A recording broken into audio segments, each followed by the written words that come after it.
Sup, Devils? J-Dog back to answer some more goddamn questions. But before we get to the questions, gonna show you a fucking record J-Dog just picked up because video or two before this, what was it, yesterday's video, the day before, whatever the hell it was, one guy asked a question like, why don't you advertise more of the merchandise on the site and shit? Well, okay, here's one I picked up fucking today. It came in, and I don't even know if it's really advertising that much because by the time you see this video, the damn thing may even be sold out because we've already sold like over a dozen of them in the first day. Not surprising whatsoever. But went to the website just like y'all and checked out, and that is the new Destroyer 666 fucking 7-inch. I spun it twice today at the shop, and I thought it was really good. It's just two new songs. I specifically liked the song Guillotine on this side, and then the other song is Death in Berlin.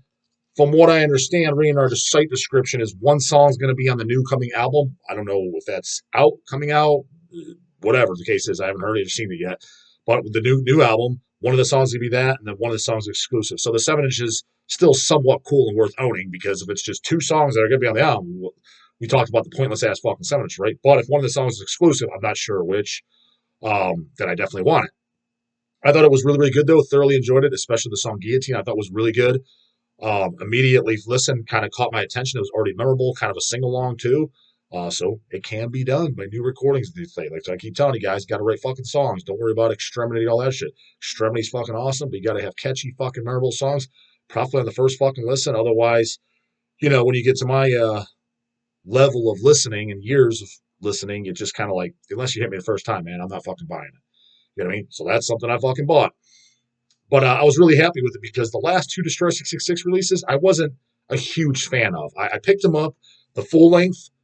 Was it Call the Wild or the what was it? There's a 12-inch maxi and then there's the full length. Both of them had songs I liked, but both of them definitely had songs and parts I did not like. So they were kind of a little bit going downhill. This was just two songs, so we don't know. Maybe the next album will be the same thing. Songs I like. Well, minimally have one song I like. So one of those songs is supposed to be on the album. So it's looking good though. Hopefully all the songs are just as good as this because I was a little disappointed. I wasn't like super pissed, and I didn't think it was terrible. But the last one I was like, it's definitely no like even before they were back, Terror Broxis or their comeback album Defiance, which I thought was very good. I liked every song on that record. But I mean, obviously nothing's as good as fucking Unchained Wolves, right? Or Cold Steel, in that order that I like them. But nonetheless, that's something I picked up. So there's one for you. Check out the goddamn site. Maybe they're still in stock by the time you see this. Maybe not. I think we had like when I picked up mine, I think there was like 10 left. I don't know. Nonetheless, Destroyer 666. I don't think they need much goddamn introduction. Get it from somewhere else, then it hells it out. But check the site just in case. Anyways, questions on the next goddamn video online that I brought up is on the video posted a couple weeks ago. Mortal Decay LP and a Discord She Like Gutted LP sure would be nice to get out. Those and amongst many, many others, right? Which, by the way, I don't know if it's going to go through now. They caught Ian. I told this Ian from Burial. Enlightened with Pain, he contacted me, heard that is interested in the LP. And then one of the guys from Lost Disciple or whoever contacted Chase, because I think maybe Ian said he had nothing to do with it, he wasn't the band anymore, who should he contact? And nonetheless, given info, and but then they end up contacting Chase. That was kind of funny. Maybe they just maybe they had Chase's email. I don't know. And told him we're interested in some deal, so we'll see if that fucking happens. But there'd be another one that on an LP, like we talked about that Burial Light with Pain. So it's at least being talked about. Now, is it a yes, go ahead and do it and never hear from again? Or is it yes, go ahead and do it? I got no fucking files. No idea. Neither one will fucking surprise me, but we will fucking see. Anyways, goddamn questions. First, Sam Gerwin. Never was down with Lamb of God. Yeah, I assume the fucking same thing. Again, I don't even know if I've ever officially heard them, but it's one of those bands I just assumed I would not like, and I'm pretty sure I'd be correct in the assumption. But I guess anything's possible, right? Seems like the same folks like Pansexual Terror, though. I guess it would be kind of the same fan base, especially nowadays. Maybe not so much in the 90s, because all the Pantera guys that I saw, I didn't ever notice them being fans of Lamb of God. But as far as now, I could totally see that. Hey J-Dog, did you ever like Cult of Death? Yeah, I absolutely did. The only thing I think I have a 7-inch, but the main thing I own is the Slit Throats Ritual Nights. I own that on CD, and then I have the Nuclear Now pressing LP, and I think there was a limited picture disc. I believe I have that as well. LP and picture disc, and definitely CD. Thought it was great. That's some demonic sounding shit. I think they have something else, maybe another album. Don't quote me on that, but I don't know it. I just know the slit throat ritual nights. Some favorite song on there is probably "Conceived" by Black Mass Rape. That was great, but just really dark, demonic sounding shit with cool ass vocals, but also catchy, memorable songs. That's a great album. Yeah, it's never talked about them on this channel, but yeah, they were great. Liked them then and still like them now. Still own the shit. God damn it. Kmart Goth, having kids at 17 is a terrible idea. What the fuck? Question mark. Even at 26, still wasn't a good idea. That's yeah. Obviously, the one guy didn't think so. Otherwise, I think 30 or older was my motto. Do what you want, don't care. But I mean, my motto is kind of like, well, okay, if you're 20, what 22, 23-year old is set up in life being like, you know what? I'm making six figures a year. I got my house set up. I can easily take care of myself. So now I can take care of another human being. No, you're still fucking struggling. You're probably still going to school. Probably whatever your job is, making hard to make ends meet, even to take care of yourself. So throwing another mouth to feed on the top of it is just, again, I'm not condemning anyone if it happened accidentally. You got to do what you got to do. I understand. But I mean, is it a good idea to intentionally do? I don't think so. I think that's what the one guy was saying. Well, why wait until you're 50 or whatever? First off, I didn't say 50. 30, you can have them. You have kids, even the ladies up to fucking 40 years old. And I know, because actually a chick I know at my gym. She just recently got pregnant. And she's like 43. They've been trying for a while. Now, granted, that gets a little bit more dangerous territory. I agree, but 30, 31, 32, 35. What do you mean? You can easily get pregnant at those ages. That's the primo years to do it. And then another thing, I know some people will justify it too, like, oh yeah, then you're old as fuck when my kid graduates. Say you have a kid at 35. It's your first kid. Okay, 18 years old when he's graduating, that puts you at 53. As long as you take care of yourself, you work out, follow the J-Dog program, contact old J-Dog if you fucking need some goddamn help.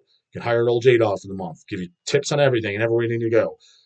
You got your nutrition in place, your supplementation in place, and you're working out. You should look fucking fantastic at 53. You should look like you're 45. You shouldn't be some fucking fat, deplorable, can barely walk without a goddamn cane at 53. So at what point is 53 old? You know what I mean? Shouldn't be fucking all busted up at that age anyway. So yeah, I'm old geezer at my kid's graduation. What are you talking about? Because they'll sometimes use that as an excuse too. Again, don't get anybody offended in the comments. Don't give a fuck what you do. Have them at fucking 10 years old. Not that that's physically possible. Whatever. I don't care. I'm just saying if you're asking, yeah, I think I didn't think that was a good idea, but I also thought that was common fucking sense. 30 or older in my book. But do what the fuck you want. Sewer Vomit. Question. J-Dog. Is there a band that is not allowed in the USA that you are willing to travel to go see? How far are you willing to go? No one comes to my mind, but and there's really no band I would fly specifically just to go see them. I mean, like, y'all, all you guys know, like I've said it a million times, like my number one band I want to see is Hemorrhage. Second in line is actually Destroyer 666. It's not as cool to see Destroyer 666 now because I shouldn't say not as cool. It's just I'm not as interested as I would have been like 15 years ago. Just because the only original member, to my knowledge, and correct me if I'm wrong, is just KK Warslaw, right? It's a bunch of pretty much filler guys, from what I understand. And those guys see it. Don't chill the fuck out. I could be wrong, but it just seems like it's a bunch of ham and eggers, and it's KK. It's KK. You know what I mean? But nonetheless, I would still want to. I definitely want to see them. They're top of the bucket list. I assume both those bands could get in the country. But when I fly to Spain or Destroy 66, I don't even know. Where the fuck do they even live these days? I mean, originally from Australia, but then doesn't. KK is the band in my book, KK Warslot. I mean, isn't he living in the Netherlands now or something like that at the time? I don't know if he still is or why he moved or whatever. So I don't know where they're technically from, but let's just say they played Europe. When I fly just to Europe, just to specifically see Destroy 666, no. But if I was to make a trip and they were playing, I would. And if I was just so happened to be in Spain and Hemorrhage was playing, I mean, I will say this: if I was to plan a trip from Spain, this is not out of the realm of possibility either. It's not going to be in the next 1, 2, 3 years or anytime soon. I could say maybe within 5 years. Who knows? If I was to travel to Spain, Lizzie and I talked about it. I would shoot an email to Luisma and say, "Hey, bro, how far are you from this area I'm traveling? There's some flying into Barcelona, for example. That's the only name I know. Madrid and Barcelona, right? Those are both of Spain. I think so. Flying in there, would Hemorrhage be able to play a show? I'm planning a year out. You know what I mean? Probably get no reply or probably get pissed off. one of the others, or no, can't do it, or not interested. If they were to put on a show and I told them I was coming and it was within drivable distance, I would definitely 100% definitely go. But just to specifically fly to go see anyone, whether they can get in the country or not, I mean, there's nobody there's nobody I would do that for.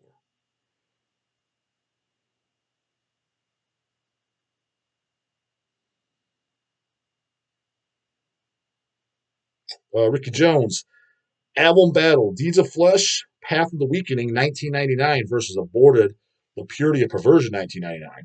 That's a really fucking good one. Never even put two and two together. I just never thought about it. Not that I would have known that those both came in 99, but that sounds right. You got three replies. What did they say?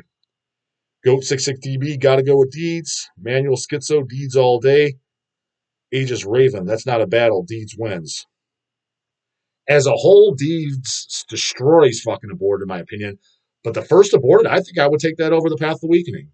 I think I would. Just because it's more unique, especially with Sven's vocals. Now, full disclosure, everybody look, Aborted, that yeah, almost like deathcore-ish band that they're be considered now. And trust me, I know the last thing I ever heard by Aborted was the third record, Gormageddon, and I thought it sucked ass. It sounded just like a wall of noise from what I remember. They were being really overproduced, and I remember like because of the production, everything was just noisy and like you couldn't like really follow it. Unmemorable. Last time I heard it, keep in mind, was when it came out. I would think that was somewhere around '03 to '05. That sounds about familiar. I did not like it, but the first two albums, Purity of Perversion, the first one, which is definitely my favorite. Engineering the Dead, which was the second album. That's not quite as good as the first album, but very, very good as well. Nailed Through Her Cunts on there. That's a great song. And the split CD with Christ Denied. Christ Denied's slot on that disc is fucking great too. Those three releases are great. So before you come over here saying anything fucking stupid, those fucking deathcore yo fucking Aborted fucking posers. Don't come over and say it unless you heard the first two releases because it's nothing like that. It was like Aborted. What I thought when I first heard them, it was when only a Purity of Perversion was the only release out. I got it at the Bladed Records, not a Bladed Records, well Brian's shop. He ran a Bladed Records out of that in Extreme Music, and it was either Mutant Mike, rest in peace, who recommended it, or it was Baxter, and I picked it up and I loved it because it was like a gore grind band I was like, this doesn't sound like anybody at all. Doesn't sound like Carcass, doesn't sound like Empatego, doesn't sound like General Surgery, doesn't sound like Dead Infection. This don't sound like anybody, specifically, especially Sven's vocals. And all the songs were all super fucking memorable, distinguishable apart, and catchy as a motherfucker. Without a doubt. I'm like, this shit was fucking great. Love the fucking like real type cover art and behind the disc, the splatter. The guy looked like he fell out of a fucking airplane, organ splatter everywhere. Thought that was pretty intense too, just the way I goddamn like it. So yeah, I would have to go with Purity of Perversion. I mean, it's a close one, but as a whole, which band do I like more? Because I don't like every Deeds of Flesh release by any means. The last one I liked was Mark of the Legion, but Deeds of Flesh definitely has way more albums that I like than Aborted. So as a whole, Deeds of Flesh, but album for album, I have to go with that Aborted Purity Perversion. And fun fact too, I got to see Aborted when they were still good. I got to see them when the second album, Engineering the Dead, either just came out or it was like going to be out next month or something. They played at Brian Baxter's Death Fest, Ohio Death Fest 2000. I think it was 2001. It was either 2000 or 2001, but I'm pretty sure it was 2001. And they were fantastic. I've got to meet all the guys, got my picture with Sven. And all, Sven's the only original member from what I understand. Um, and got my picture with all the guys. Sven had him sign I think my LP and my CDs, but definitely one of the others. I think both, although. So to this day, it's signed, at least my Purity Perversion, right? Because like I said, Engineering the Dead, I can't remember if it was out or not. For what I've heard, and I'm not going to say who said this because I don't want to be like, hey, dude, kind of throw me under the bus. What I've heard, Sven's totally in the category, he don't even listen to death metal. Supposedly that's why they're drastically different. I've been told from a reliable source, a guy that toured with them and etc., literally has his fucking phone number. So it ain't me talking shit. It's like, dude, the guy's not in the metal whatsoever. He's like, that's why he's like the mid-tier shit. He's like, he was literally listening to Slipknot, Rammstein. Like that's literally what he listens to. He does not listen to any death metal. He kind of is all that boring shit. And then I guess on a later album, which I don't know which one it is, because like I said, after the third album, I never listened to anything. So I guess fourth, fifth, sixth album type thing are like deplorably bad, and I guess they got like whatever album after that or something in between that's not quite as bad. They went back to trying to play like the first album. I'm assuming first two albums. Again, haven't heard it, but that's what I told. And from what I was told is because this person that told me this was like Sven's talking to Arrows, so like, well, what should we do? He's like, man, you got to go back to your roots. Like that's why these albums ain't selling as well. Like no one cares. Oh, they like that stuff. He's like, dude, he's just completely out of the loop. Doesn't listen to metal whatsoever. Again, if that's not true, chill the fuck out. But from what I've heard, Sven, biggest fucking poser in the death metal scene. He was cool as hell when I met him, though. Don't get me wrong. I put on a hell of a show. Fit the bill as far as how he looked. He was a friendly guy. Got the photo. Love his fucking vocals in those first two.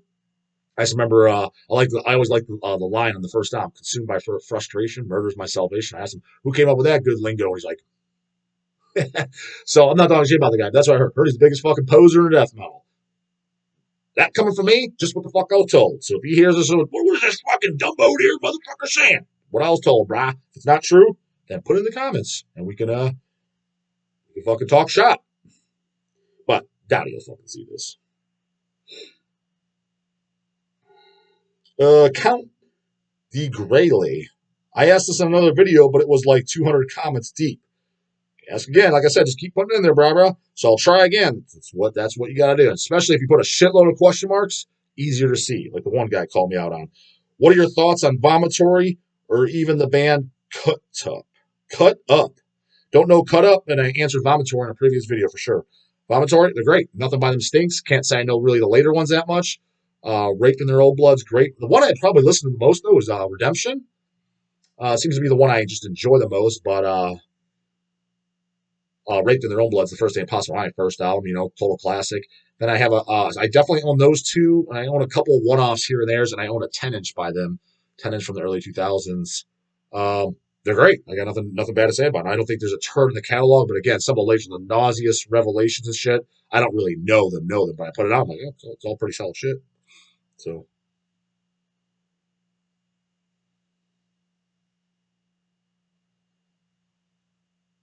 Bowen Revels. Has J-Dog ever listened to the old In Flames albums? I want to say I have listened to one older one because it had an old logo on it. It came through here. I think it was a bootleg version. And the only reason I did is because it was actually, I've been told through the years, like, no, the old In Flames shit's good. I'm like, really? I was like, I don't know about that, man. I mean, maybe. I was like, I never heard it. And the one I put on, I still didn't like it. I'm like, it's at least metal. It's better than, like the other later shit that I'm sure I was thinking. But it was still like, I don't really like it. Kind of like where I put majority of the At the Gate stuff at. Full disclosure, I've said a million times, though, I do like At the Gate Slaughter the Soul. It's so funny because whenever I tell people that, like, oh, that's the Sellout record. That's the one everybody likes. I'm like, no. Cut the fucking crap. Maybe now that's the one everybody likes. But when it first came out, at least the Circled Owls around in Cleveland, oh, that record sucks, man. First two albums, all you need. All the Parma guys, etc. That's what the fuck they'd say. So I was like the Poser record. That was hanging out with Carcass Swanson.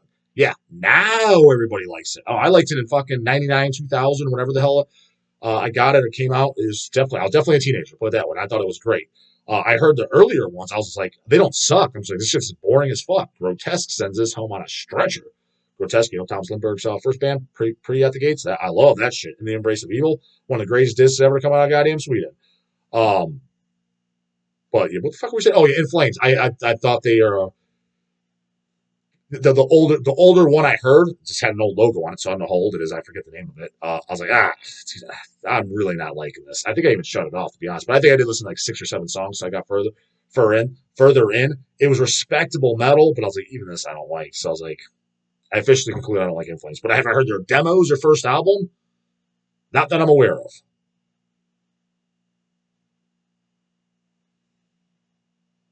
Hitcraft 666, fuck, Mary, kill for J-Dog. Max Cavalier, Joe Bench, Bolt Thrower, G.G. Allen.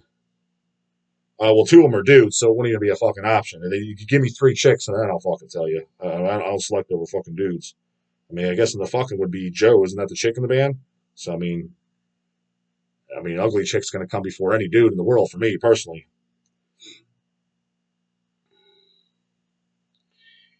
Hammer Shan Shutter 80. J-Dog, speaking of Cataclysm, have you heard the vocalist's new band called Invictus? With a huge laughy face. I have not, but I can only imagine if it's new album from any guys at Cataclysm. Like I said, the first two albums are, I believe Temple Knowledge is this. I get confused because they have that Sorcery, the EP, and it's all mixed. And what I have LPs when they came out.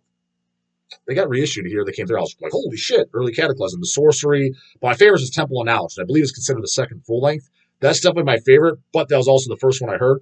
But the Sorcery and Mysticism, but they have one that's kind of around the same time, and it comes in as a double digipack. I think it's 2 EPs or an album, but whatever. The early shit, Temple of Knowledge down is what I say. So they had a 7-inch too, which I have. That shit was fucking great, phenomenal. Sounds like nobody to this day, super over the top, extreme. But then they just became like, I remember in the early 2000s, I wouldn't say it was deplorable. It was just radio-friendly death metal. Yeah, it's the best way I can describe it. Radio-friendly death metal from what I remember. But then from what I understand, and I haven't officially heard it, but I've kind of heard it through the grapevine, maybe here or there, maybe something popped up next without clicking on it on YouTube, or maybe some, I don't know. I don't even remember. Maybe it was at one of the shows I was at, and they were playing, like maybe say Deicide, which I wasn't paying attention to the least bit. That it's kind of like deplorable deathcore shit. So anyways, whatever the case may be, if I hear anything newer, their new band from a guy from Cataclysm, get lost, brah. It could be good, but I mean, you get the laughy face on too. So it probably sounds exactly what I'm thinking based on your reaction. That's pretty much what I would have expected. So yeah, no, haven't heard it, have zero interest in hearing it. So anyways, that's it for this one. That was comes questions concerns when the Cosmos get answered right in the morning. Later, goddammit.